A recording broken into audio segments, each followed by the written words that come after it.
Bonjour à tous. Merci beaucoup d'être venus si nombreux à l'Académie du Climat. On avait l'habitude de faire ces rencontres au pavillon. Il a ravi, pour ceux qui ne le connaissaient pas, de vous faire découvrir ce lieu, l'Académie du Climat, qui, comme vous le savez, est un lieu dédié à la recherche et à la pédagogie de l'ensemble des enjeux environnementaux et dans lequel on a l'habitude de croiser beaucoup de jeunes, beaucoup d'étudiants, beaucoup d'associations, beaucoup de chercheurs autour des enjeux climatiques. Ravi d'être avec vous autour d'un panel que vous connaissez très bien pour la plupart. L'idée étant d'avoir des profils qui sont assez souvent vos interlocuteurs à la ville en appui sur beaucoup de projets. Évidemment, Blanche, la directrice du logement et de l'habitat. Stéphane, que je ne présente plus, Michel, que je ne présente plus, Guillaume et Walid étant une aide pour nous dans la compréhension peut-être parfois des inquiétudes ou des incompréhensions qu'il y a sur le PLU bioclimatique et aujourd'hui ici pour guider les échanges et puis pour apporter un œil de professionnel que vous êtes pour beaucoup, pour la plupart d'entre vous, sur le PLU bioclimatique. Je ne vais pas vous refaire très longue introduction sur le PLU bioclimatique, son sens et ses grandes lignes de force, mais vous connaissez évidemment l'enjeu. L'enjeu, il est triple. D'abord, c'est évidemment inscrire dans nos leviers réglementaires en matière d'urbanisme les enjeux de transformation écologique de la ville. Je crois que chacun ici en mesure la portée et le sens. Deuxièmement, rappeler que le PLU, ce n'est pas un PLU d'empêchement, ce n'est pas un PLU qui empêche de construire à Paris, qui empêche de construire, mais c'est un PLU qui incite à la transformation et, parce que c'est un angle absolument majeur, d'où la présence de Blanche, la question de la production de logements est fondamentale, de la production par la construction et de la production par la transformation. Et puis, il y a de nombreuses innovations dans le PLU bioclimatique. On a beaucoup parlé ces derniers mois et évidemment à votre disposition pour y revenir du pastillage des bureaux tertiaires selon des mécanismes particuliers qui, de notre point de vue, ne doit pas soulever d'inquiétude particulière, mais on va évidemment prendre du temps d'en reparler. Mais il y a aussi beaucoup d'autres innovations dans le PLU que Michel pourra détailler. Il y a à la fois l'Urbascore, il y a à la fois la mixité fonctionnelle, enfin tout ce qui fait, entre guillemets, les innovations de ce PLU dont nous avons eu l'heureuse surprise, parce que nous les avions construits en dialogue, qu'ils fassent l'objet d'une approbation sur les premiers commentaires qui ont été livrés par et le contrôle de légalité et notre dialogue avec l'État. Et puis, il y a le sujet qui est vraiment aussi fondamental dans le PLU, c'est la question du bâti, la question de l'instruction. Il y a eu, vous le savez, une réforme de l'instruction au début de la mandature, dans un intérêt partagé qui est essayer d'aller dans des directions convergentes. On sait que ça a pu soulever des questions de délai sur notamment la mise en place de la préinstruction. Je le redis ici, l'objectif du PLU bioclimatique, c'est de clarifier les règles pour permettre à tout le monde de gagner du temps, aux pétitionnaires et puis au service de l'instruction. Et dans cette circonstance un peu désagréable que vous connaissez bien, qui est l'entre-deux d'un PLU actuel et d'un PLU en devenir, notamment lorsqu'il y a eu le premier arrêt, évidemment que Stéphane puisse vous répondre sur cet enjeu et sur la fluidité que nous souhaitons y mettre. Et puis vous mentionnez enfin deux documents qui vont sortir aussi, qui vont compléter le PLU et je l'espère armer l'ensemble des professionnels du secteur pour clarifier et pour permettre de fluidifier les choses. C'est l'Urbascore que j'évoquais qui fera l'objet d'un développement dans un ouvrage complémentaire. Qu'est-ce que c'est l'Urbascore? C'est-à-dire, grosso modo, l'évaluation pour un permis de construire des externalités positives et comment nous, la puissance publique, nous essayons d'inciter les porteurs de projets à un peu maximiser les critères d'externalité positive. Et un autre document très important, Guillaume le coordonne parmi les nombreuses choses qu'il fait avec nous, qui est le sujet du 4e tome du manifeste, qui sera consacré au bâti, document court, mais assez clair sur nos attentes en matière de design et d'architecture, qui seront, on va dire, des documents d'appui et complémentaires du PLU tout à fait fondamentaux. Donc je ne serai pas plus long en introduction. Merci à tous d'être venus. Il y aura des présentations préalables par 4 des intervenants et puis évidemment un temps de questions-réponses avec vous. On y va.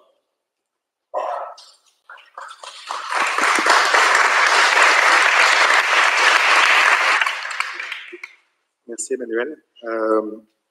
L'objet vraiment de ce matin, c'est d'être concret. Donc on va démarrer par des présentations successives qui sont déjà ancrées dans toutes les questions qu'on peut traiter, nous, d'un point de vue opérateur et que la ville reçoit en essayant d'être les plus tangibles possibles. Comme l'indiquait Emmanuel Grégoire en introduction, nous avons démarré par vous, Blanche, parce que ce PLU s'appelle PLU bioclimatique. Il y a quand même un sujet logement sous-jacent qui est très très présent.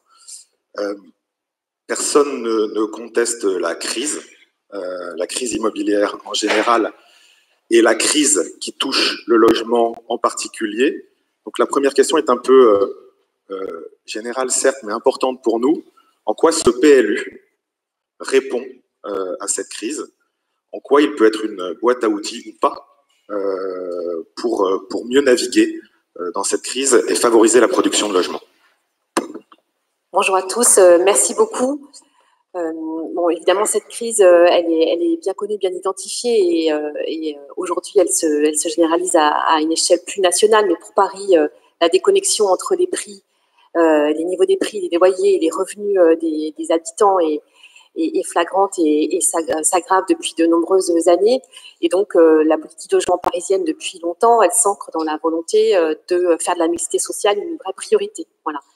Et cet enjeu de mixité sociale, pour nous, il est indissociable, évidemment, de la transition environnementale, de l'adaptation de la ville, parce que notre ville est bâtie depuis longtemps et cet enjeu de transition, il est fondamental.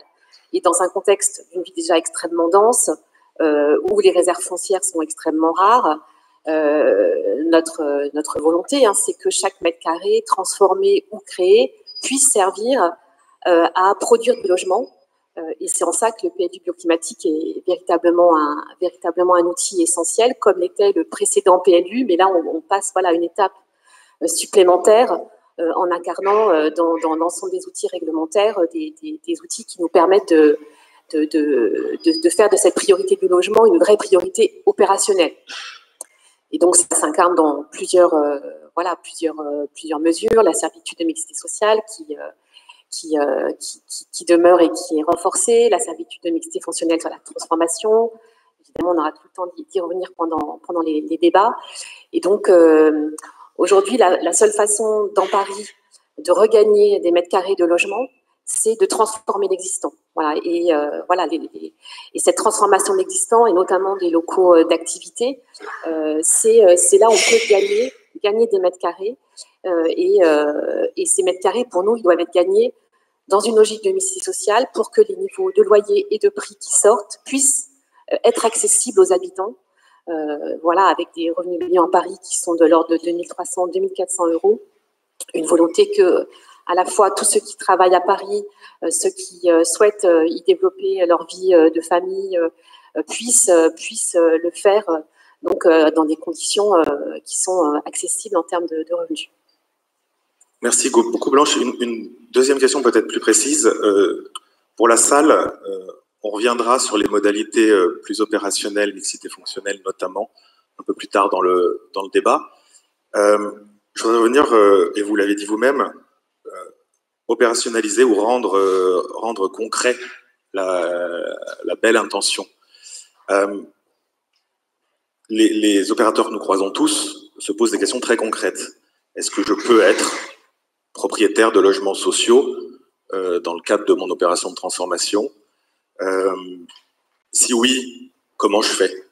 Comment la ville pense aider, soutenir, orienter les pétitionnaires pour en fait peut-être dédramatiser ce sujet du logement et le rendre tout aussi opérant que tous les autres mécanismes peut-être mieux connus et mieux maîtrisés par les opérateurs? Comment vous voyez cela, Blanche?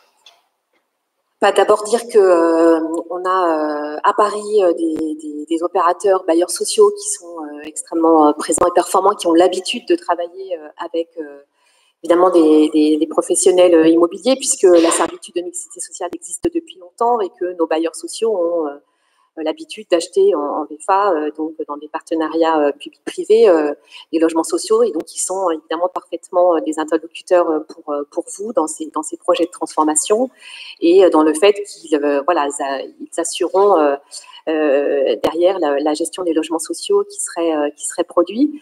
Après, la question, est-ce qu'on peut rester propriétaire de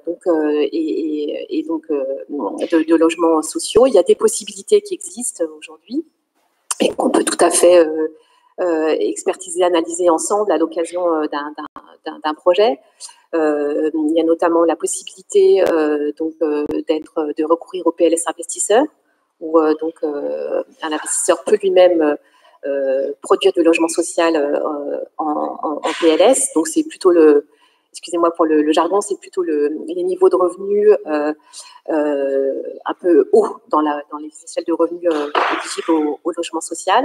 Et puis, on a aussi des solutions de conventionnement de longue durée, de 40 ans, de conventionnement avec l'Agence nationale de l'habitat, qui, sur le territoire parisien, l'ANA, c'est nous, en fait, c'est la ville de Paris, puisque nous sommes délégataires de l'ANA. Et on peut aussi travailler à ce type de solutions. Avec des engagements évidemment de pérennité, de loyer. Après, voilà, évidemment, notre proposition préférentielle, c'est de pouvoir nouer des partenariats avec nos bailleurs sociaux qui sont extrêmement aguerris et qui savent gérer, y compris des petits nombres de logements dans des ensembles immobiliers, puisqu'ils font de l'acquisition au lot, ils font de l'acquisition en VFA, ils sont déjà aujourd'hui très présents en copropriété sur le territoire parisien, et c'est des acteurs très professionnels de ces questions de production de logement social, d'études d'opération, de gestion, et donc qui sont des partenaires évidemment tout à fait fiables pour vous. Merci beaucoup Blanche. Une dernière, je me permets d'insister sur ce que vous venez de dire. Je crois que le message, il est qu'il y a peut-être le constat de notre part d'une forme de méconnaissance mutuelle. Et on est plutôt ravis d'entendre cette logique très opérationnelle de boîte à outils pour voir ce qu'il est possible de faire, parce que ce sujet de la transformation de logement, elle se heurte souvent à un défi autour de la granularité sur une opération immobilière où on ne peut pas s'amuser à découper l'objet à l'infini. Donc ça, je pense qu'on rendez-vous est pris pour beaucoup d'entre nous pour les opérations à venir. Une dernière question, il y a des formes nouvelles de logement, notamment le BRS. Est-ce que vous pouvez nous en dire plus? Comment vous voyez l'émergence de cette modalité? Et qu'est-ce que ça peut vouloir dire pour les opérateurs présents dans la salle? Oui, alors le BRS est un produit qui se développe et non seulement à Paris, mais un peu partout en France. Hein. C'est une nouvelle façon de mettre en œuvre de l'accession sociale à la propriété. Mais c'est une accession sociale à la propriété qui est doublée d'un mécanisme anti-spéculatif où en fait le foncier est acquis par un organisme de foncier solidaire et le bâti qui signe donc un bail réel solidaire avec un acquéreur, ce qui permet de conserver en fait une propriété publique sur le très long terme du foncier et de diminuer le coût d'acquisition pour l'acquéreur, avec des conditions de ressources pour l'acquéreur et des conditions de revente qui sont également encadrées en termes de prix et puis de conditions de ressources du futur acquéreur. Et donc, ce mécanisme de bail réel solidaire aujourd'hui à Paris, il est mis en œuvre par notre foncière de la ville de Paris, qui a été créée il y a maintenant 3 ans, qui a un groupement entre la ville et ses opérateurs sociaux. Et donc, sa directrice Sophie Lecoq est là avec nous aujourd'hui. Et elle pourra aussi, bien entendu, répondre à vos questions ou simplement être votre interlocuteur en fin de réunion si vous souhaitez la rencontrer. Et donc, comme un bailleur social, notre foncière de la ville de Paris peut aussi acheter en VFA, donc dans des opérations mixtes où la servitude s'imposerait, la servitude de BRS. Alors, pourquoi ce produit est proposé aujourd'hui dans nos outils de politique du logement? C'est qu'au-delà du parc locatif social, qui est un peu notre socle de mixité sociale à Paris, nous étions aussi proposé des parcours d'accession à la propriété aux classes moyennes, avec des prix maîtrisés, puisqu'on est à 5 000 € du mètre carré. Et donc, ça reste cher, mais c'est quand même évidemment beaucoup plus accessible que les prix du marché dans de nombreux arrondissements. Et l'investissement public qui est fait pour aider les acquéreurs écrire à moitié prix est justifié dans la durée par le fait que cet investissement public sa valeur ne sera pas récupérée plus tard par l'acquéreur. Donc le mécanisme, c'est vraiment un mécanisme qui permet de garantir dans la durée des prix accessibles à la propriété. Et à Paris, c'est plutôt destiné aux familles. Donc si dans un projet, vous souhaitez développer du BRS, voilà, le mieux, c'est d'associer notre foncière de la ville de Paris assez en amont du projet pour discuter des typologies de logements, de la qualité des logements, bien sûr, et que notre foncière soit embarquée dans le projet assez tôt, voilà, pour pouvoir partager évidemment toutes ces dimensions. Un grand merci, Blanche. Sans transition aucune, avant de passer à Stéphane, il y a quelques sièges libres pour les gens que nous voyons debout là-bas, plusieurs même. Voilà. C'est la règle plurimillénaire des sièges vides devant qui se répète événement après événement. Là, sur la gauche, vous en avez encore pas mal, voilà. Merci, un grand merci, Blanche. Donc, il me semble, et lors de la préparation, je crois que ça avait été longuement évoqué entre nous tous, l'idée principale, c'est qu'il y a une volonté de faire et d'avoir accès, via les services de la ville et la DLH, de vraies boîtes à outils pour vraiment passer des idées à l'action sur ce sujet du logement et du logement social. Sauf que, avant de passer des idées à l'action, il y a une période d'instruction et tout le travail sur les permis. Stéphane, on se croise assez souvent. J'imagine que les derniers mois ont été assez denses. Emmanuel en a parlé en introduction. Est-ce que vous pouvez nous dire un petit mot sur la période actuelle qui est, de notre compréhension, probablement une phase de transition entre la définition d'un nouveau cadre de politique urbaine et sa mise en application concrète? Comment ça se passe concrètement aujourd'hui? Comment vous voyez ça jusqu'au JO, après les JO? Voilà, quels sont les guides que vous pouvez partager avec la salle? Bonjour à toutes et à tous. Alors, c'est effectivement une question très importante. Il n'y a qu'un PLU en vigueur. C'est le PLU de 2006, qui aujourd'hui est le seul opposable. Donc, bien évidemment, quand vous déposez une demande d'autorisation d'urbanisme, elle doit être parfaitement conforme et en tout point au PLU en vigueur. Pour autant, comme le rappelait Walid, nous sommes en phase de révision du PLU, avec un nouveau PLU dont l'élaboration est maintenant très avancée, puisque le Conseil de Paris a adopté le 5 juin dernier le projet de nouveau PLU, qui sera soumis, et je profite de cette occasion pour vous informer que l'enquête publique aura lieu du 8 janvier au 29 février prochain. Ce sera donc un moment très important pour, sous l'égide d'une autorité indépendante, d'une commission d'enquête, présenter très très largement l'ensemble des dispositions de ce PLU et surtout de recueillir l'ensemble des observations qu'il est susceptible de générer. Donc, dans cette période de transition, dans l'attente de l'approbation définitive du nouveau PLU qui devrait intervenir fin 2024, dans une année, nous avons un exercice un peu complexe à faire qui est une quasi-double instruction, puisque vos projets doivent être non seulement totalement conformes avec le PLU en vigueur, mais aussi nous devons nous assurer, et c'est une obligation juridique, que vos projets ne sont pas de nature à compromettre ou rendre plus onéreuse l'exécution du nouveau futur PLU. C'est pas moi qui le dis, c'est le Code de l'urbanisme. Donc c'est une obligation réglementaire et c'est pour sécuriser vos projets que nous devons le faire, puisque si nous n'avions pas cet exercice, il pourrait y avoir des recours contre vos projets portés par des requérants qui pourraient invoquer cette absence, ce risque de compromission du futur PLU et qui donc pourrait aboutir à l'annulation de vos projets par le tribunal. On a des exemples de jurisprudence sur ce point-là. Et donc nous sommes amenés à vous demander, d'ores et déjà, pour tous les permis qui sont déposés, et notamment depuis le 5 juin, puisque depuis le 5 juin, nous connaissons en totalité les règles du futur nouveau PLU, qui vont peut-être évoluer à la marge suite à l'enquête publique, mais pas radicalement, puisque l'enquête publique ne peut pas conduire à remettre radicalement en cause, à modifier ce qu'on appelle l'économie générale du projet. Donc nous sommes amenés à vérifier que vos projets sont globalement compatibles avec le nouveau PLU, qu'il n'y a pas de contradiction flagrante, faute de quoi nous serions amenés à devoir ce qu'on appelle surseoir à statuer, c'est-à-dire dire on lève la plume, votre projet nous semble de nature à aller à l'encontre du nouveau PLU, on attend l'approbation du nouveau PLU et on rouvrira l'instruction à ce moment-là. Merci beaucoup. peut-être, parce qu'on en a parlé beaucoup les fois précédentes et dans nos échanges interpersonnels. Sur le pastillage des bureaux, je reviens sur l'enquête publique. Quels sont les avis que vous pouvez motiver? Beaucoup nous ont saisi la direction de l'urbanisme sur le sujet des pastillages bureaux. C'est évidemment, nous en prenons note et nous faisons le travail, mais le plus rigoureux est vraiment de transmettre vos observations. Quand vous considérez illégitime, par exemple, un pastillage de bureau, je rappelle que le principe pour nous, c'est que c'est un levier, Blanche le rappelait aussi, un levier indispensable de transformation d'une partie ultra minoritaire du stock de bureaux vers du logement, mais selon plusieurs principes, qui est celui de la proportionnalité. On a dit que si vous avez 3 biens à Paris, on ne va pas vous pastiller les 3. Deuxièmement, celui de la mutabilité du bâtiment, c'est-à-dire si vous pouvez faire valoir des arguments techniques et rationnels en disant mais c'est absurde de vouloir transformer cet immeuble, tout simplement parce que les services de l'ADU et de la DLH qui ont fait les instructions ne l'ont pas fait in situ dans les immeubles.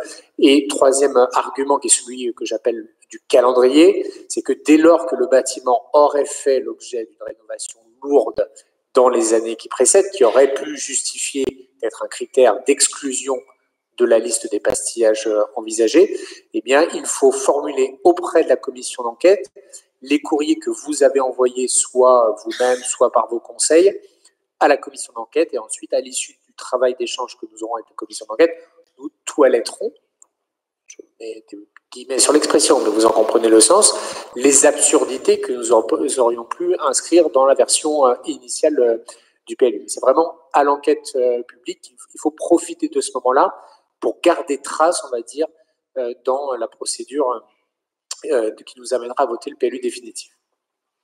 Merci beaucoup. Cette intervention, je pense, est très claire et nous permet enfin d'avoir une réunion sur le PLUP sans parler uniquement du pastillage, ce qui était un petit peu un des objectifs.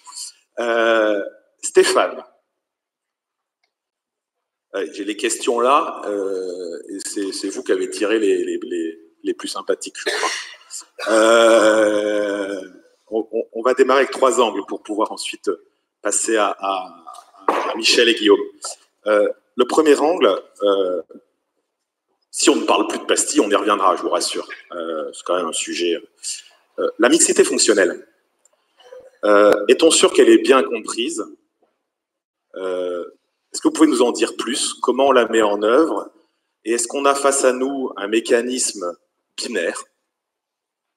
Ou est-ce que c'est plutôt un cadre avec des règles de fonctionnement qui permet de fabriquer conjointement avec vos services un projet répondant aux enjeux d'équilibre plus généraux? Comment vous pouvez expliquer simplement à la salle la mixité fonctionnelle en actes? Alors, c'est effectivement un des axes, une des innovations du nouveau PLU, cette servitude de mixité fonctionnelle, peut-être rappelée parce que tout le monde dans la salle n'est peut-être pas familier de ce dispositif.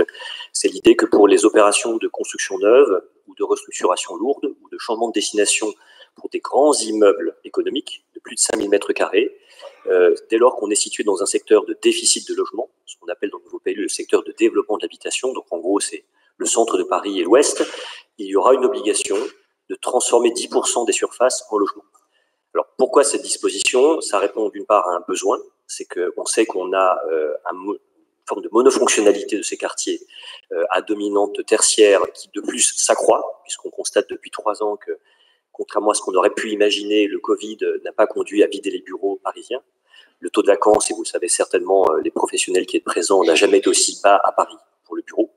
Et donc, il n'y a pas de marché d'équation économique, je dirais spontanée, pour transformer du bureau en logement. Donc il faut bien que la puissance publique donne des règles, un cadre qui permette de faciliter cette transformation. Donc il y a un besoin d'avoir davantage de logements pour offrir davantage de mixité. Et nous sommes convaincus que les propriétaires de bureaux eux-mêmes sont demandeurs que les quartiers d'affaires ne soient pas monofonctionnels. Qu'il y ait des habitants qui fassent vivre des commerces, qu'il y ait des équipements publics, qu'il y ait des cinémas qui fonctionnent, qu'il y ait des brasseries, des salles de sport, etc. Et ça, le produit bureau seul ne permet pas d'avoir cette mixité. Donc, il y a un besoin, et par ailleurs, nous savons qu'il y a une faisabilité. Pourquoi? Parce que nous travaillons depuis des années avec les porteurs de projets, et on constate à l'expérience que lorsqu'on a des porteurs de grosses opérations, d'une certaine taille, que dans le cadre d'un dialogue avec ces professionnels, on arrive toujours à montrer qu'il est possible de faire muter une petite partie du bâtiment. soit qu'on a une très grande parcelle sur laquelle il est possible d'avoir en arrière un bâtiment de bureau qui sera implanté, soit que dans les étages, il est possible de surélever le bâtiment existant pour ajouter un étage de bureau, soit qu'on peut détacher une aile. Donc, l'enjeu, c'est bien de dire qu'on raisonne sur des grands ensembles bâtis, qui généralement donnent sur plusieurs rues, on peut avoir plusieurs accès, et donc on sait que c'est possible, parce que dans le dialogue qu'on a avec vous, on l'a prouvé. Et donc, cette nouvelle règle, elle va dans ce sens-là et elle encadre ces transformations. Elle est par ailleurs assortie de 3 exceptions. Je pense que c'est important de les repartager avec vous. La première, c'est que bien évidemment, comme le disait Emmanuel Grégoire, il y a des cas où on sait que ce ne sera pas possible parce qu'il y a des impossibilités techniques.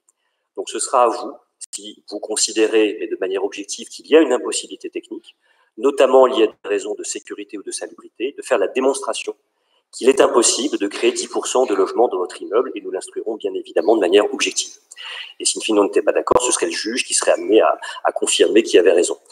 Deuxième possibilité, c'est que, comme le rappelait là aussi Emmanuel Grégoire, si l'immeuble en question a fait l'objet depuis moins de 10 ans d'un changement d'usage compensé.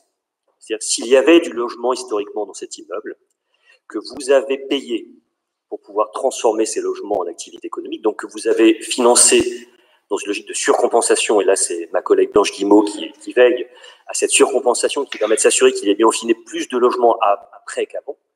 Et dans ce cas-là, bien évidemment, on ne va pas vous demander de recréer des logements pour lesquels vous avez payé il y a quelques années pour les transformer. Donc ça, c'est la deuxième exonération de bon sens.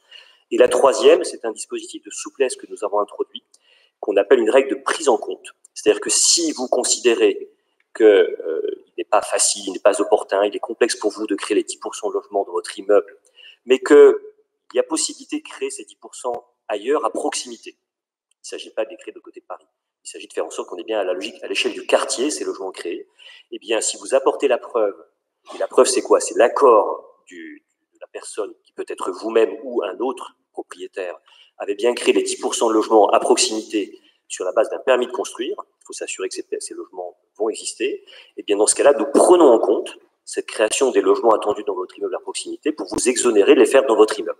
Donc, ces 3 mécanismes doivent permettre d'offrir une forme de souplesse qui permet de concilier l'objectif d'intérêt général qui est de créer davantage de logements dans ces quartiers monofonctionnels, tout en permettant aux acteurs économiques que vous êtes de ne pas être contraints par une règle qui serait impossible à mettre en œuvre.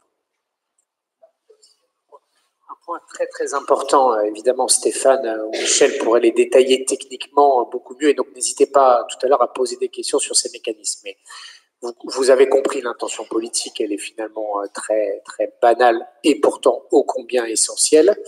Mais nous avons essayé de concevoir un dispositif qui soit le plus agile possible. Ça ne doit pas être un argument d'empêchement. On a, pendant tous les travaux d'élaboration de ce PLU, marché sur une ligne de crête qui est celle comment la puissance publique impulse des phénomènes de transformation sur évidemment une volonté politique, et comment ces leviers ne sont pas des éléments d'empêchement, mais des éléments de facilitation, des éléments de transformation. Ce qui m'amène à dire 2 choses. La première, c'est que ce mécanisme de prise en compte, les autres sont plus simples à comprendre, mais le mécanisme de prise en compte est incontestablement une très grande innovation qui, pour la première fois, et ce n'est pas la caractéristique première du Code de l'urbanisme, permet d'élargir un peu la focale sur l'appréciation en opportunité d'un projet urbain. On sort d'une certaine manière, et sans que ce soit un mécanisme de compensation juridiquement, comme on les connaît sur les mécanismes de changement de destination, notamment sur le logement, mais un sujet dans lequel nous allons prendre en compte ce qui se passe autour pour donner un peu d'agilité. Et le deuxième élément, c'est vous redire sur ce sujet-là, comme sur les autres, la disponibilité qui est la nôtre et qui sera la nôtre, c'est plus important de dire qui sera la nôtre, de la part du service de l'instruction, et sur les volets logement, de l'appui de la direction du logement et de l'habitat. Le cas échéant, pour les très grands projets, vous l'imaginez, nos cabinets, que ce soit le mien, le cabinet de Jacques Baudrier, nouvel adjoint au logement, est présent dans la salle, pour co-construire cela avec vous. Et l'idée étant, si possible, Stéphane a évoqué la possibilité que le juge administratif nous mette d'accord. J'ose espérer que dans l'immense majorité des cas, nous arriverons à le faire nous-mêmes. Mais on va à la fois vraiment beaucoup communiquer, créer des documents pour que vous puissiez vous approprier ce PLU bioclimatique, ce qui facilitera évidemment le dialogue ex ante avec le service de l'instruction, et vraiment vous redire notre disponibilité pour vous accompagner progressivement, que ce soit les pétitionnaires ou l'ensemble des acteurs qui interviennent pour leur compte, conseils et cabinets d'architectes notamment. C'est vraiment des volontés politiques qui ont été crantées sur le plan réglementaire, mais sur lequel nous ne voulons pas qu'il conduise à une forme de glaciation globale, qui est évidemment un risque que nous avons en tête. Et j'ai d'ailleurs dit que nous ferions régulièrement des points d'étape pour vérifier si ce que nous croyons être des bonnes idées ne révèle pas dans la pratique être contre-productif. Et donc on fera des évaluations dans une temporalité qui est moindre que celle de la durée de vie d'un PLU, qui est plutôt autour de 15-20 ans. On ne pourra pas, évidemment, et j'en prends l'engagement, attendre 15-20 ans pour vérifier que tout ça fonctionne comme on avait pensé qu'il fonctionnerait. Merci beaucoup, Emmanuel. Donc, beaucoup d'applications concrètes ce matin. J'espère que vous les percevez autant que nous. Vous avez parlé de durée d'instruction et d'Urbascore. Ça peut paraître bizarre comme question pour la salle, mais n'y aurait-il pas un lien à faire entre l'Urbascore et la fluidité de la durée d'obtention d'un permis, Stéphane? Comment vous voyez les choses? Alors, peut-être deux mots. D'abord, rappeler ce qu'on entend par Urbascore. Emmanuel Grégoire en a parlé tout à l'heure. L'Urbascore, c'est la volonté de labelliser les projets les plus exemplaires, les plus vertueux, à la fois pour vous donner à vous, professionnels, de la visibilité, une exposition possible vis-à-vis de vos clients, vis-à-vis de vos partenaires, de vos financeurs sur les projets qui sont les plus exemplaires de prise en compte de ces enjeux, notamment de transition climatique. Mais c'est aussi une manière pour nous de pouvoir accorder cette reconnaissance, notamment dans les opérations pour lesquelles nous sommes à l'initiative. Donc, il y a deux choses. Il y a d'une part l'instruction réglementaire d'un permis de construire, donc qui au pays a des règles très encadrées par le Code de l'urbanisme et le PLU.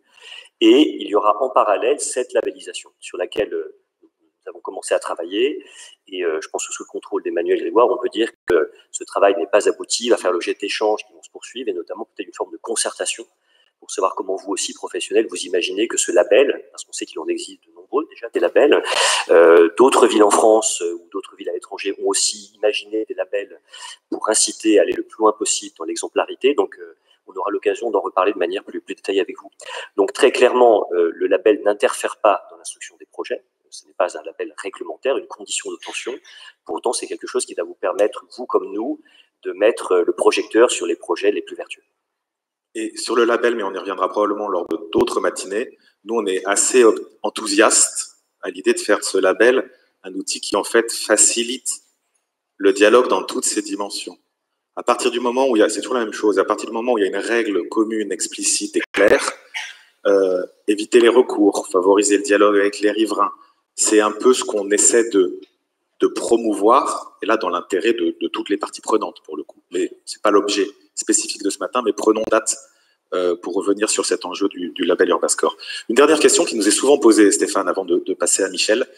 Un des leviers qu'on voit apparaître par rapport à tout ce qui vient d'être développé, c'est la possibilité de surélever pour créer des logements, quitte à faire des jeux de SPE, SPH au sein de l'opération. Mais puis-je vraiment surélever à Paris sans porter atteinte au patrimoine bâti parisien, en ayant à nos côtés les bâtiments de France, la commission du Vieux-Paris? Comment ça fonctionne concrètement de votre point de vue, cette surélévation? C'est quoi les outils? C'est quoi quels sont voilà, comment doit-on l'apprécier, d'après vous, Stéphane?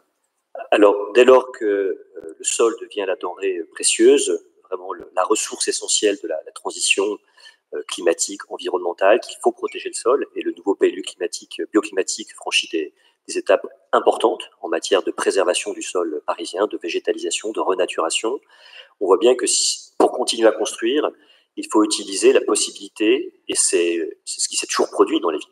Les villes ont toujours sont montées peu à peu, et quand on se promène dans les rues de Paris, on lit cette histoire avec des bâtiments faubouriens dont on lit très bien qu'il y avait 2 étages, il y a 2 étages supplémentaires qui ont été rajoutés, puis un siècle après, ils ont été couronnés. Donc, c'est simplement poursuivre cette histoire naturelle d'évolution des villes. Donc, la surélévation est un levier très important pour continuer à construire, notamment du logement, puisque on donc Blanche a rappelé le besoin majeur à satisfaire aujourd'hui encore à Paris pour permettre notamment à tous ceux qui travaillent de pouvoir s'y loger. Donc ces surélévations, elles sont très privilégiées, favorisées par le nouveau PLU. Elles s'inscrivent malgré tout dans un cadre. Il ne s'agit pas de faire n'importe quoi. Le paysage parisien est un bien précieux et je pense que sous le contrôle d'Emmanuel Edouard, là aussi, on peut rappeler que le nouveau PLU met fin aux immeubles de grande hauteur. Il n'y aura plus de possibilité de faire d'immeubles de grande hauteur à Paris. Donc les surélévations, elles doivent s'inscrire d'abord dans le paysage historique parisien qu'on appelle le VLOB, donc c'est le plafond des hauteurs. Il y a dans le PLU le rappel qu'il y a à Paris historiquement 4 niveaux de hauteur des bâtiments, 18, 25, 31 et 37 mètres. Donc selon les quartiers, vous avez une cartographie qui vous permet de savoir quel est le plafond des hauteurs. Mais ce plafond des hauteurs qui préserve le grand paysage ne suffit pas, puisqu'il faut aussi avoir une approche plus localisée. Et donc pour ce faire, on a d'autres règles qui s'ajoutent, qui sont tout d'abord le rapport à la rue. On sait que dans les rues larges, monter plus haut ne pose pas de difficulté de paysage et au contraire peut être utile. En revanche, dans les rues très étroites, notamment de moins de 12 mètres, c'est plus compliqué parce qu'on voit bien qu'on crée sinon des canyons et que ce n'est pas du tout des conditions d'habitabilité satisfaisantes, notamment en matière d'éclairement des niveaux bas des immeubles. Donc, il y a des règles de gabarit sur rue qui sont redéfinies dans le cadre du PLU pour mieux affirmer la relation de proportionnalité qui doit exister entre la largeur de la rue et la hauteur des bâtiments. Troisième élément, on a dans certaines rues des compositions homogènes qui font qu'il est important de préserver une harmonie entre bâtiments. Et donc, dans certains cas, ça peut conduire à ce qu'on appelle des filets de hauteur, qui permettent d'aligner les hauteurs cohérentes dans des rues, et qui, de manière plus générale, sont pris en compte dans ce qu'on appelle la séquence urbaine, qui est une notion qui est définie dans le nouveau PLU, et qui vous oblige, vous, porteurs de projet, à ne pas être focalisé uniquement sur votre parcelle, mais à regarder ce qu'il y a de part et d'autre de votre parcelle pour vous intégrer dans un paysage urbain. Et on comprend bien que de faire un immeuble de 8 étages, si à côté il n'y a que des immeubles de 2 étages, ça crée une incongruité urbaine. Ça n'est pas souhaitable en termes de paysage. Donc, cette séquence urbaine, on vous demande de vraiment l'intégrer, que vos maîtres d'œuvre fassent la démonstration que votre immeuble s'intégrera harmonieusement avec ce qu'il y a de part et d'autre de votre immeuble. Et donc, sur cette base-là, il y demeure à Paris d'importantes capacités de surélévation. D'ailleurs, nous allons faciliter ce travail en travaillant au cours des prochains mois sur un recensement le plus large possible de ces potentiels de surélévation résiduelle pour essayer de faciliter le travail quelque part des propriétaires et d'être dans une démarche proactive d'aller vers les propriétaires et de leur dire, savez-vous que dans votre propriété ou votre copropriété, vous avez une capacité de surélévation de 2-3 niveaux. Avez-vous déjà examiné cette question? Savez-vous que cette surélévation, non seulement elle est d'intérêt général pour créer des mètres carrés utiles à la ville, à la population, mais aussi elle peut générer de la valeur pour l'immeuble. Et que cette valeur, elle peut être utile, pourquoi pas pour rénover l'immeuble, pourquoi pas pour faire des travaux de végétalisation de la cour. Donc, c'est vraiment cette démarche gagnante-gagnante entre l'intérêt général et l'intérêt des propriétaires. Donc, peut-être, dernière chose qu'on peut dire aussi, c'est que parmi les mécanismes incitatifs, on a des bonus de surélévation en faveur du logement qui sont explicitement prévus dans le nouveau PLU. Par exemple, lorsque vous êtes dans une rue où le gabarit sur rue que j'évoquais tout à l'heure vous permet de rajouter un étage. Si vous voulez faire du logement, il y aura la possibilité de faire un étage supplémentaire. Parce qu'on considère qu'un étage de plus, ça n'est pas de nature à dénaturer le paysage urbain, mais que ça peut être quelque chose d'utile à la fois pour créer du logement, mais aussi pour la copropriété. Et on va même encore plus loin dans ces paysages particuliers que sont les grands ensembles modernes. Puisque certains d'entre vous doivent le savoir, le PLU bioclimatique accorde pour la première fois une place à ces tissus urbains très particuliers des années 50 à 80, les grands ensembles de tissus modernes, qui sont un peu mal aimés parce qu'effectivement, la manière dont ils ont été créés était souvent assez brutale par rapport aux paysages urbains traditionnels. Pour autant, aujourd'hui, ces grands ensembles, ils existent. Ils ont des vraies qualités. Souvent, les logements sont généreux, très ouverts, très vitrés. Il y a des espaces extérieurs qui offrent un vrai potentiel de végétalisation, avec un environnement urbain du coup très végétal qui est rare à Paris. Et donc, dans ces grands ensembles d'immeubles, où on a souvent des barres, des immeubles assez longs, il est en général assez facile de surélever, d'épaissir les bâtiments. C'est peut-être que le prix Pritzker, l'un des prix Pritzker français, les architectes Lacaton-Vassal, ont fait ce type d'exercice d'épaississement de bâtiments à la Tour-Leprès. Donc, on a un potentiel de surélévation qui permet d'aller de 3 étages au-dessus du gabarit autorisé, parce que là aussi, urbainement, ça ne pose pas de difficulté. Merci Stéphane. Je vois que pour que les 2 dernières séquences tiennent, peut-être on aura, je pense, l'occasion d'y revenir sur la surélévation parce que vous avez répondu à moitié de la question. Il faudra qu'on revienne sur le dialogue nécessaire avec les ABF, qui est souvent le dernier point. Mais revenons-y peut-être plus tard pour Maintenant, ce qu'on vous propose, c'est peut-être via, avec l'aide précieuse de Michel et Guillaume, d'avoir le point de vue de praticiens, conseils, qui vous accompagnent pour beaucoup dans la salle sur ces opérations. D'abord vous, Michel, cabinet Chevreux, que je n'ose plus présenter. Par rapport à ce qui vient d'être dit, quel est votre regard? Ce PLU ne va-t-il pas, comme ça a pu lui être reproché injustement, tout bloquer, ou comment voyez-vous concrètement la mise en œuvre de ce PLU? Quels sont les messages importants que vous souhaitez partager avec la salle, issus du fruit des dossiers que vous êtes en train de travailler? Alors, en fait, ce que je pense, c'est enfin, est-ce que ça va tout bloquer? Est-ce qu'on peut encore construire à Paris? C'est vraiment des questions qu'on me pose régulièrement et on va dire quasiment quotidiennement depuis que je travaille sur le PLU et puis que je rencontre régulièrement tous mes clients qui sont des acteurs finalement de l'immobilier dans Paris.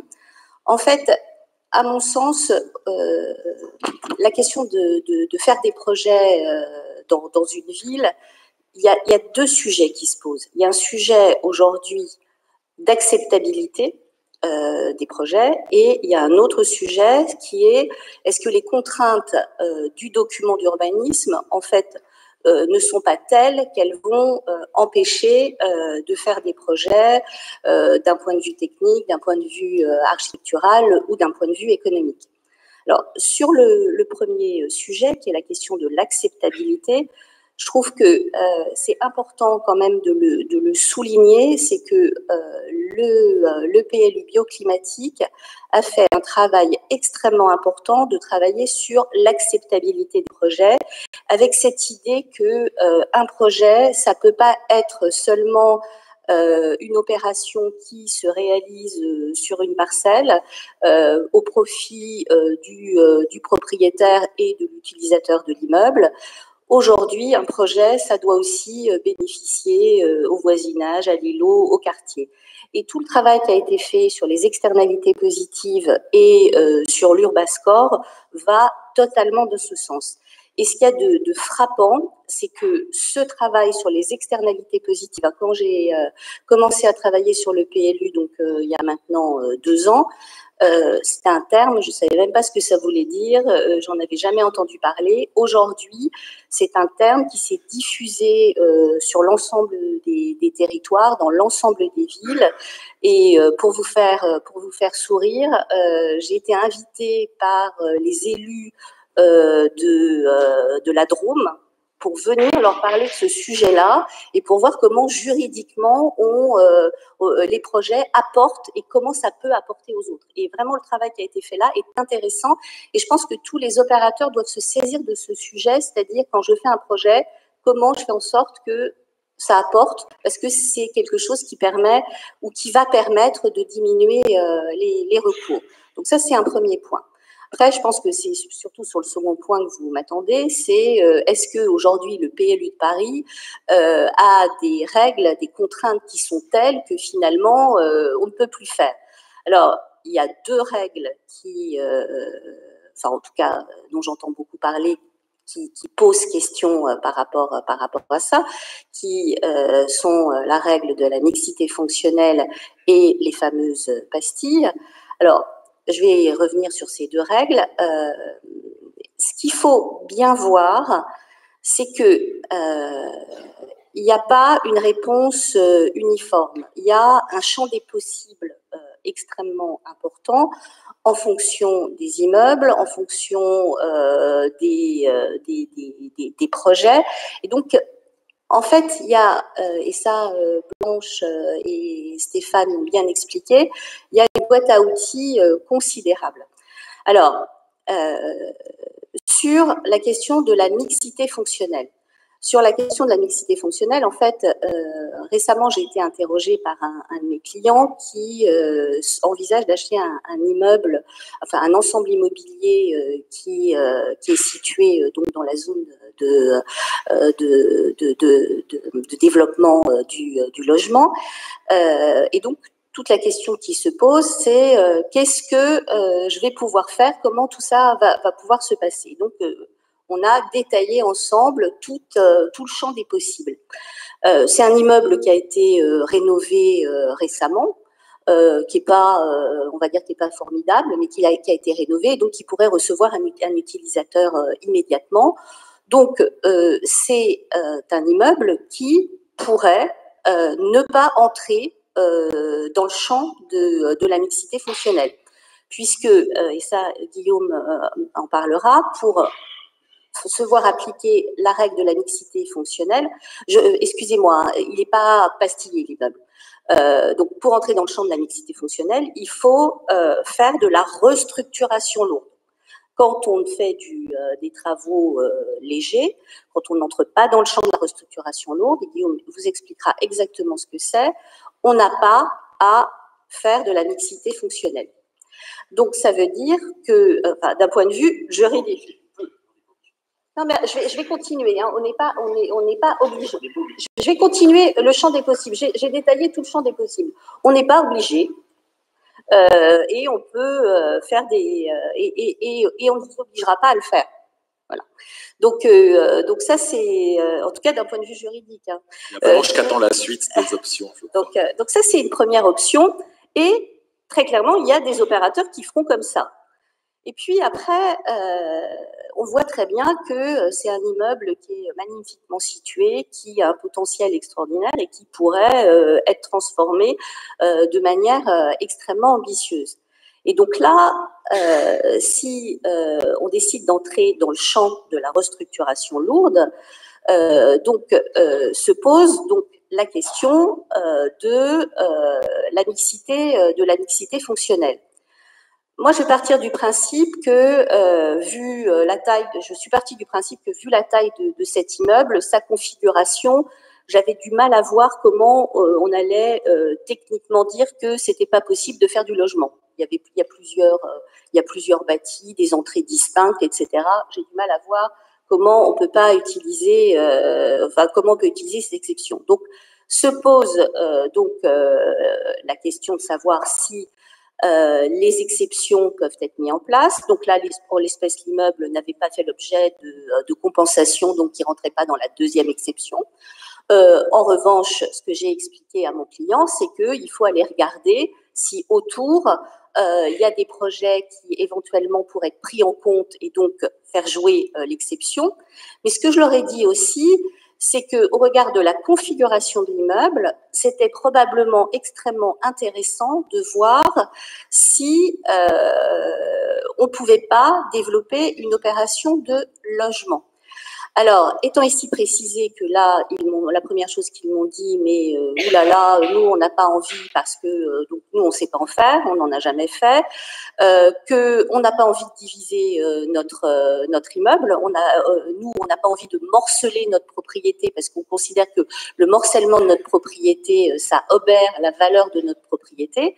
Et là, ce qu'on a regardé ensemble, c'est que en fait, il y avait de multiples possibilités, comme l'a expliqué Blanche, de faire du logement dans ce cadre-là. Oui, vous pouvez aller voir un bailleur social, mais là, si vous allez voir un bailleur social, vous allez devoir découper votre propriété et la morceler. Donc ça, c'est à vous de voir, à regarder en fonction de la configuration de votre immeuble. Vous pouvez aussi décider d'aller voir un OFS pour faire du BRS, puisque quand on est dans le cadre de la mixité fonctionnelle, on peut faire aussi du BRS pour répondre à l'obligation de logement de mixité sociale, même dans le secteur de développement du logement.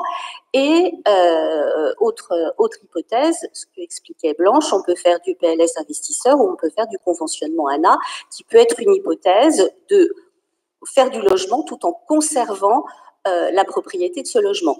Donc tout ça pour vous dire que en fait le champ des possibles est extrêmement important et aussi on peut utiliser les hypothèses de surélévation ou de densification des îlots.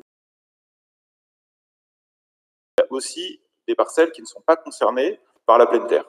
De 150 mètres carrés je reprends mes chiffres parce que je ne veux pas dire d'autres bêtises, et être sûr de ne pas me tromper de groupe, à 1000 m², on a une autre formule de calcul qui amène entre 20 et 30% de pleine terre selon les surfaces. Donc là, quand on parle du taux d'espace libre, on est en fonction de la superficie du terrain de votre propriété. Quand on est entre 1000 et 3500 m², le taux, donc il y a notre formule de calcul, il y a un autre effet de seuil, et on est entre, en gros, une trentaine de pourcents et 50% pour arriver à ce seuil de référence qui est plus de 3500 m², un seuil de 55% qui est fixe et qui n'est plus croissant, et qui, lui, auquel s'ajoute 5% de plus quand on est dans les secteurs de renforcement du végétal, et 5 ou dans un secteur de ceinture verte, et éventuellement 5% de plus si vous choisissez ce critère dans la règle des externalités. Donc le 65%, c'est un maximal théorique absolu. Très clair, Guillaume. J'en vois beaucoup essayer de prendre des notes avec frénésie. Alors tout est dans le document, est excessivement bien écrit dans le glossaire du PLU, rassurez-vous. Alors pour la pleine terre, c'est pas le glossaire du PLU, mais il y a un tableau assez précis dans le règlement lui-même.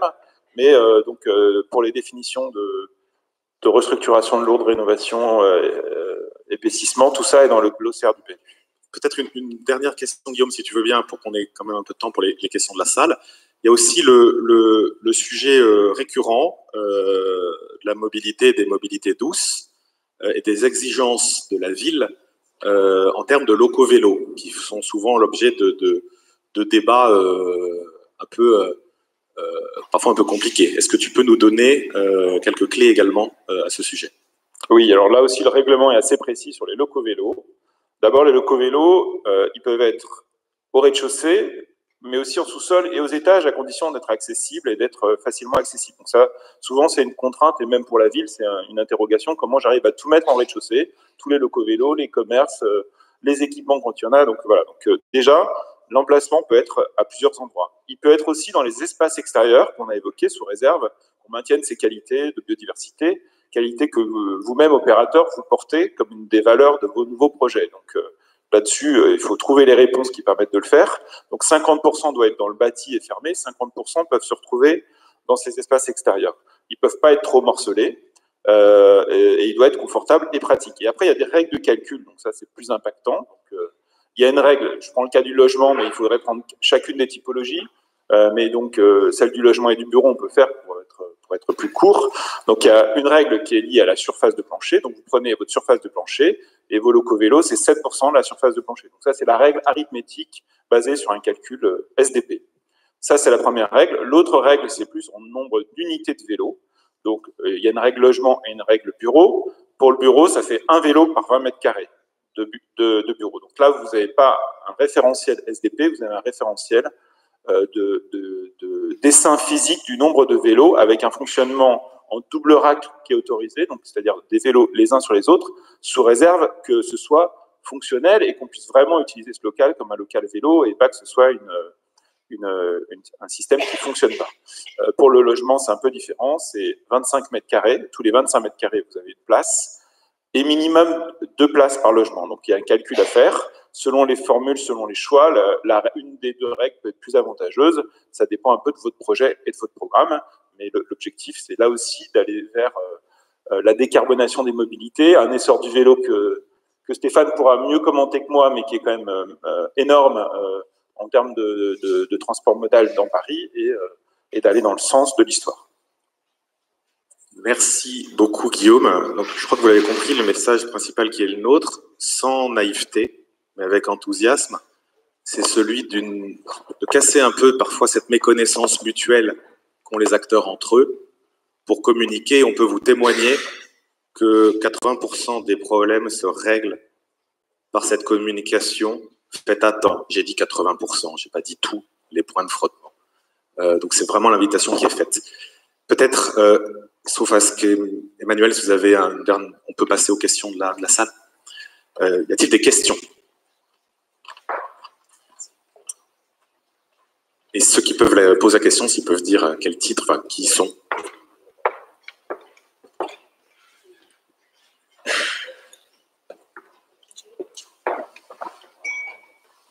Vous m'entendez? Je suis Anne Durand, architecte urbaniste. Donc, je vous remercie de toutes ces ambitions dans ce futur nouveau PLU. Je venais surtout pour comprendre l'Urbascore, mais je comprends que ça sera une prochaine session. Et aussi comprendre comment vous intégriez la question de la biodiversité. Pour tout dire, c'est vrai que j'attendais qu'une ville aussi dense que Paris, enfin que tout soit mis en œuvre pour favoriser au maximum la présence de la nature et du vivant dans la ville, quitte à vraiment tout focaliser sur la réhabilitation et diminuer les constructions neuves. Donc là, j'en viens à une question un peu qui est un peu comment on va dire, bon, vous allez comprendre. Donc en fait, vous insistez sur la production de logements et la transformation du tertiaire en logement, entre autres.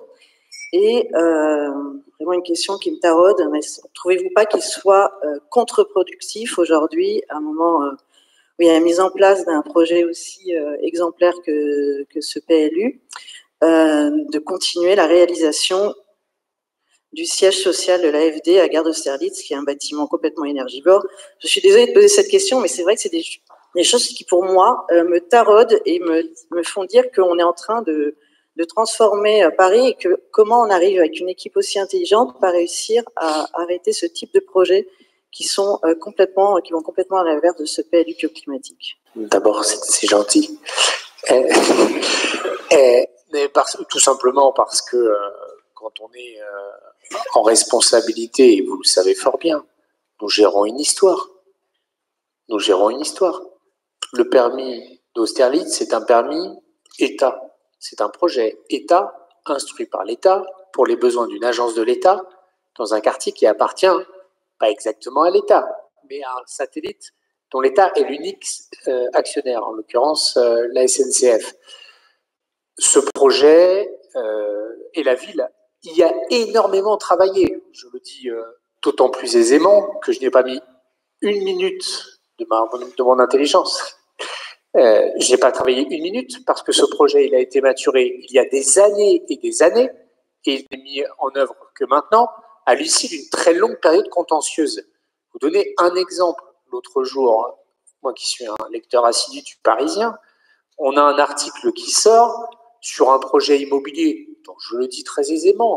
À titre personnel, je ne le considère pas totalement en ligne avec nos nouveaux objectifs, pour un permis de construire délivré en 2016 et qui va être exécuté tout simplement parce que le long contentieux qui l'a accompagné, où chaque possibilité du contentieux a été tirée jusqu'au bout de la bobine, fait que le permis de 2016 est exécutif maintenant. Eh bien, on vit avec ça, on vit avec l'histoire, il n'y a aucun moyen juridique de bloquer le projet Austerlitz. Mais vous le citez fort gentiment sur un projet qui ne relève pas de la ville et dont il peut me sembler facile de m'exonérer, mais je porte aussi des projets instruits par la ville, pour le compte de la ville, sur une vision de la ville, qui ne sont peut-être même, avec le recul, plus tout à fait en ligne. Et je n'en cite aucun pour ne m'attirer aucune critique. Parce que ce sont la plupart du temps vos projets, en réalité, rarement les miens. Eh bien, c'est comme ça, on fait avec, et il y a des transitions, et ce qu'on veut, nous, en tout cas, c'est que ces périodes de transition, et moi, j'assume des PC qui n'ont jamais été, je livre, ou plutôt, et j'inaugure, je le dis, c'était le cas avec Yann, avec Jacques Baudrier, on va continuer à le faire, nous inaugurons, on passe la moitié d'un mandat à inaugurer ce qui a été fait avant, et on espère être utile dans la seconde moitié du mandat pour celui qui nous succédera, espérons parfois avoir quelques rôles à y jouer. Et donc, on est dans des périodes de transition. Nous, ce qu'on ne souhaitait pas, c'est que, évidemment, il y a une inflexion de paradigme très importante, mais qui est aussi l'héritage de ce qui a été fait ces 20 dernières années, qui est aussi l'héritage de ce qui a été amorcé de façon très spectaculaire et dans des zones, il vous est arrivé de nous le reprocher, un peu grises. Quand Jean-Louis Misica accompagne des pétitionnaires, notamment via Réinventer Paris, il y a beaucoup dans Réinventer Paris, grâce à l'écosystème qui s'y est construit, grâce aux innovations que les porteurs de projets, beaucoup d'avant-garde ou d'intuition que nous avons aspiré, en particulier sur la mixité fonctionnelle. La mixité fonctionnelle, c'est des politiques qui, avant le PLU bioclimatique, vous disaient « Non, mais moi, j'accepte pas votre truc, s'il n'y a pas des logements, s'il n'y a pas des commerces, etc. » Et d'une certaine manière, c'est ce que disait Michel, nous venons transposer en PLU bioclimatique ce qui est une forme de consensus sociétal avec ses exigences nouvelles, environnementale, logement, activation des rez-de-chaussée au profit du commerce, etc. Et puis, le deuxième sujet que vous avez évoqué, là pour le coup, avec lequel je m'inscris en faux, et je l'assume, il n'est pas possible, il n'aurait pas été ni possible ni souhaitable, d'abord parce que ce suite était disproportionné, à mon avis, avec un très haut risque contentieux, de se dire qu'on arrête tout court de construire à Paris. Ce n'est pas souhaitable et pas possible. Paris, c'est la capitale de la France. Paris, c'est 10%, voire peut-être même 11 à 12% du PIB national. Nous faisons une inflexion majeure au profit de la transformation, de la sobriété, des enjeux environnementaux, mais il n'est nullement souhaitable sur le plan politique, et peut-être est-ce un sujet de nuance dans la majorité que nous avons avec un groupe en particulier. Il n'était pas possible d'accepter l'idée de plonger Paris dans le formol, c'eût été contraire à son histoire et très préjudiciable, en tout cas je le pense, à son avenir.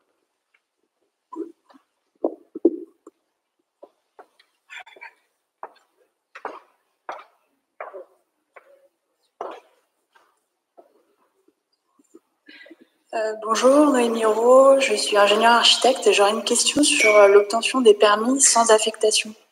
Qu'est-ce que vous en pensez? Pour permettre la mutabilité des usages dans le futur. Alors, c'est effectivement une évolution qui fait l'objet de nombreuses réflexions actuellement.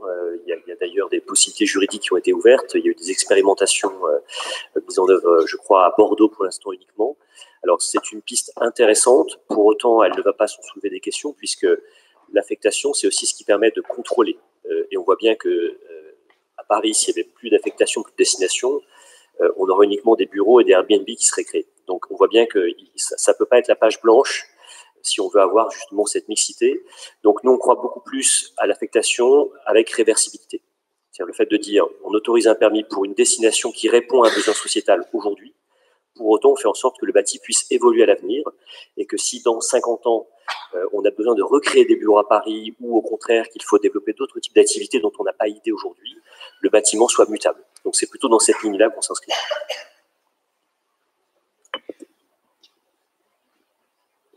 Bonjour, Sébastien Bourgeois chez BNPRM. J'ai 3 questions, demande de précision. La première, ça concerne les pastilles. J'ai cru entendre ce matin que ça ne concernait que les opérations de restructuration. Pour autant, j'ai le sentiment que dans le PLU, on parle aussi de sujets de changement de destination, d'extension, de surélévation. Mon deuxième point, ça concerne la définition de l'espace libre qui a été pas mal modifié puisqu'en fait, aujourd'hui, l'espace libre concerne également les sous-sols et le tréfonds. Je voulais savoir quel était le rationnel derrière ça, si c'était possible. Et troisième sujet, c'est une proposition concernant les opérations mixtes, concernant les espaces vélos notamment, puisqu'en fait, ils prennent un linéaire important à rez-de-chaussée sur les immeubles. Est-ce qu'on ne pourrait pas imaginer une mutualisation sur les opérations mixtes, à savoir qu'il y ait un coefficient de foisonnement entre les logements et les bureaux, puisqu'en fait, les temps d'usage de ces locaux vélos ne sont pas forcément les mêmes, un peu comme pour les parkings sur certaines opérations. Merci.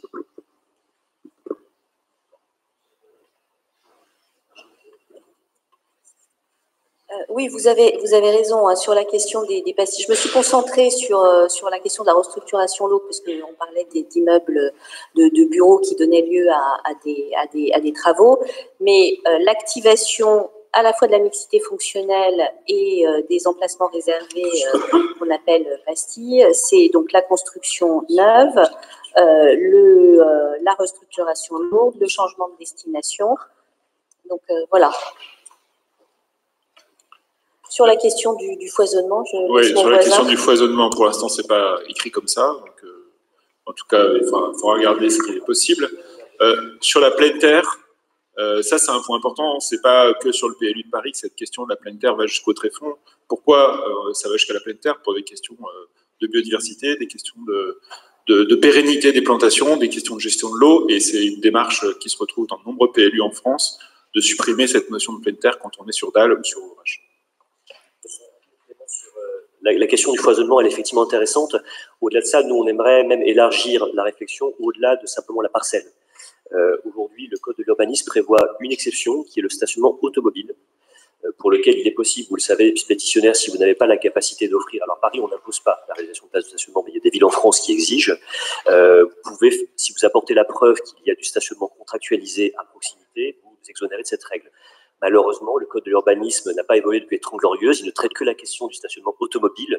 Si on avait un élargissement de cette faculté, par exemple au stationnement vélo, on pourrait permettre qu'une partie du stationnement vélo soit par exemple réalisée sur l'immeuble voisin s'il a la capacité d'offrir plus de stationnement vélo que ce qui est strictement nécessaire pour son besoin. Donc c'est une piste intéressante, on va la creuser, mais il y a aussi besoin d'évolution législative.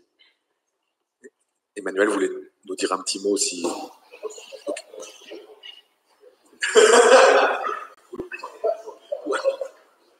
Une dernière question? 2, 3. Bonjour, Julia Française du cabinet Gide. J'avais une question sur le droit de délaissement. On a de la jurisprudence qui confirme que donc la renonciation par la ville à acquérir le bien pastillé s'applique aux propriétaires du bien pastillé. Je voulais savoir ce que la ville pensait de l'opposabilité de cette renonciation aux tiers acquéreurs, aux acquéreurs successifs de l'immeuble. Alors, je sais que c'est une vraie question qui se pose, hein, mais la ville, on a travaillé ensemble, on en a discuté ensemble, on considère qu'elle est opposable aussi, la renonciation aux tiers acquéreurs. Une dernière question. Et après, on sera à votre disposition ici. Oui, bonjour, je suis Bernard Landau, architecte voyer retraité. Comme c'est la dernière réunion très intéressante sur ce sujet, je voudrais poser une question d'ordre plus général. Bon, je trouve que ce PLU marque un véritable tournant et on crée un changement de paradigme important sur beaucoup de sujets. Donc la question est la suivante. Je pense par ailleurs que beaucoup des objectifs qui se fixent ne sont pas atteignables qu'à l'échelle de Paris.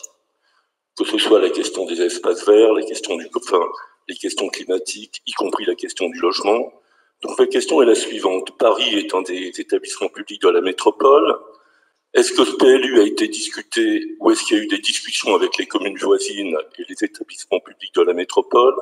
Dans quelle mesure un certain nombre d'innovations qu'il propose, même si les territoires sont différents, méthodologiquement, ou je dirais théoriquement, sont-ils, et il me semble que ça serait intéressant de le faire, discutables à l'échelon métropolitain. Et dernière question dans laquelle personnellement je n'y vois pas du tout clair, on vit en ce moment dans cette période qui est, comme vous l'avez très justement dit, Monsieur Grégoire, une période de transition pour tous les territoires. Comment voyez-vous la mise en cohérence et la validation, je dirais, par l'État, du SDRIF, des PLU des territoires métropolitains, du SCOT métropolitain et du PLUD de Paris? Monsieur Bernard Landau, ancien directeur adjoint de l'urbanisme, très grand concepteur du PLU de 2006, je lui rends hommage. Mais c'est pas sous cette casquette-là qu'il est avec nous aujourd'hui, comme il a dit. Mais Bernard sait combien il est important et combien, à travers notamment ses engagements, on a beaucoup travaillé avec les associations sur tous ces enjeux. Nous avons beaucoup travaillé avec les communes limitrophes. Alors, il faut évidemment différencier les communes qui ont, pour certaines, que de tout petits embryons de direction d'urbanisme. Et honnêtement, c'est un luxe immense de bénéficier à la ville de Paris d'un tel niveau d'expertise. Et la réalité, c'est qu'on les aide beaucoup dans le partage et dans la transposition d'inspirations qui sont les nôtres. Nous avons été évidemment au cœur de la conception du SCOT métropolitain, pas pour vous dire que c'est exactement le SCOT que j'aurais souhaité chez ma coordination territoriale, parce que par ailleurs, je ne sais pas si vous le savez, mais je suis président de groupe à la métropole du Grand Paris et très actif à la métropole du Grand Paris. Donc la DU a vraiment beaucoup travaillé en appui de la métropole pour l'élaboration du SCOT, et honnêtement, il y a une parfaite cohérence entre le schéma de coordination territoriale et notre PLU, et puis par ailleurs on a sollicité les maires, on a fait des réunions avec beaucoup d'entre eux. Par ailleurs, notre sentiment, et sans doute pas que dans la métropole du Grand Paris, c'est que notre PLU est très regardé, et je le dis à l'avance, je pense qu'il inspirera beaucoup de PLU ailleurs en France et sans doute aussi dans le monde, parce qu'on a déjà engagé beaucoup de travaux à des grandes villes dans le monde.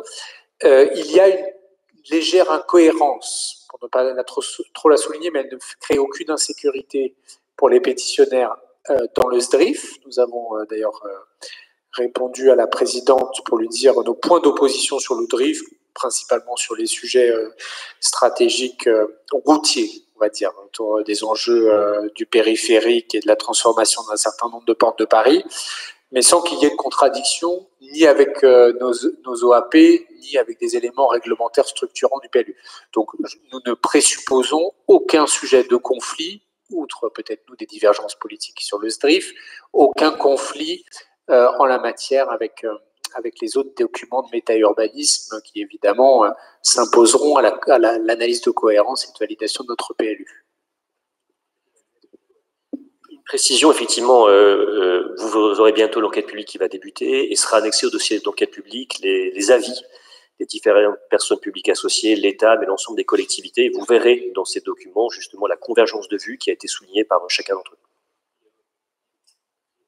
Il y a effectivement par ailleurs dans le PLU une OAP qui est dédiée à ces relations entre la ville et ses territoires environnants et qui insiste justement sur l'enjeu de ces connexions et de ces cohérences.